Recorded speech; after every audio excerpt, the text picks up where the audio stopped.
Alright, people.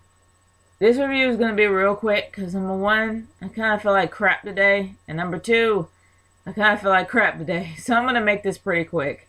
There's pretty much one thing that I'm interested in for TNA.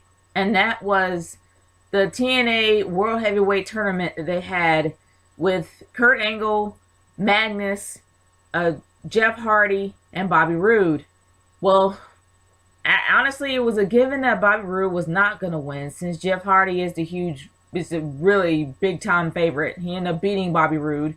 So the one thing that was kind of unexpected, but then expected at the same time, because even though that Kurt Angle is trying to be humble about the fact he's trying to go to TNA's Hall of Fame, and we all know that he's not. He's kind of holding out for the whole WWE Hall of Fame. Let's face it, he is, in my humble opinion.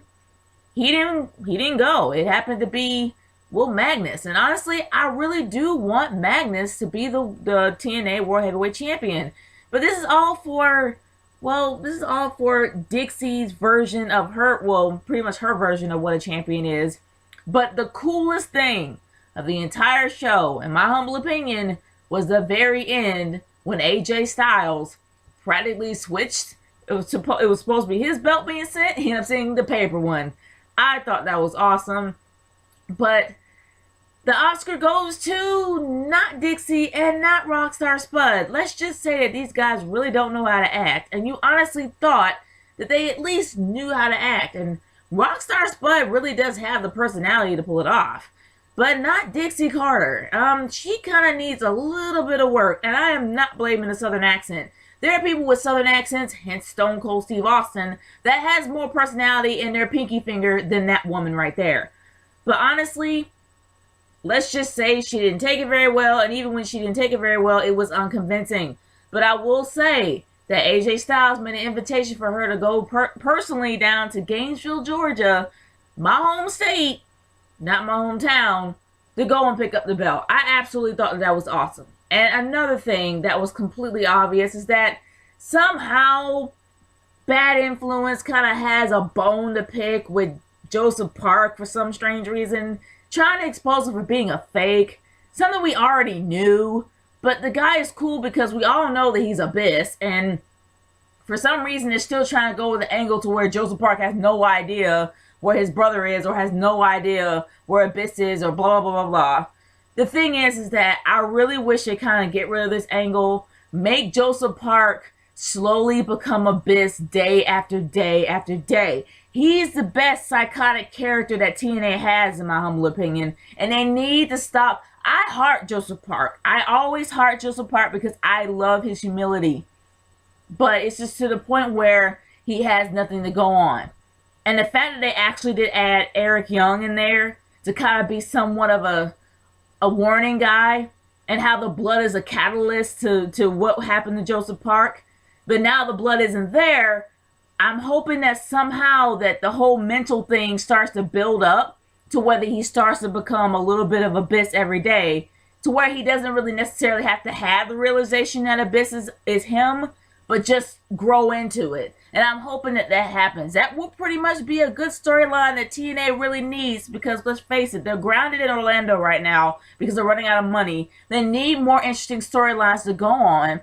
And Abyss, in my humble opinion, is the best way to go. Seriously, it's one of the most dynamic characters that TNA has, and they need to capitalize on it. But that's my personal opinion. Alright guys, let's move on to SmackDown. Honestly, I really didn't much care for SmackDown at all. But I will say this, they are doing something for TLC. They're actually putting all the matches together. But honestly, they're promoting more of the Slammies than they are of TLC. The only match that they have, the big match they have on their card, is the Unified title match. I hate that name. I'd rather have the Undisputed World Champion. But that's just me. But honestly, that's the only thing that this pay-per-view has to go on. Sure, we have some championship matches. We have AJ Lee versus Natalya for some random reason. Then we have the triple threat match with the Shield versus CM Punk. Then we have the Wyatt family versus Daniel Bryan. You know, we have a few matches there that we can absolutely have some sort of interest in. But honestly, there are two matches that I'm personally interested in, and that happens to be Okay, I will say the unified title match is somewhat interesting, even though I do feel in my heart of hearts this is the wrong pay-per-view to have it on. They should have it at the Rumble. Personally, they should have this match. They should have moved it to the Rumble. I am hoping that somehow there'll be a DQ or something will happen to interrupt it and they have to move it to the Rumble because this has Rumble all over it. I don't know about y'all, but that's how I personally feel about it. This should be at the Rumble.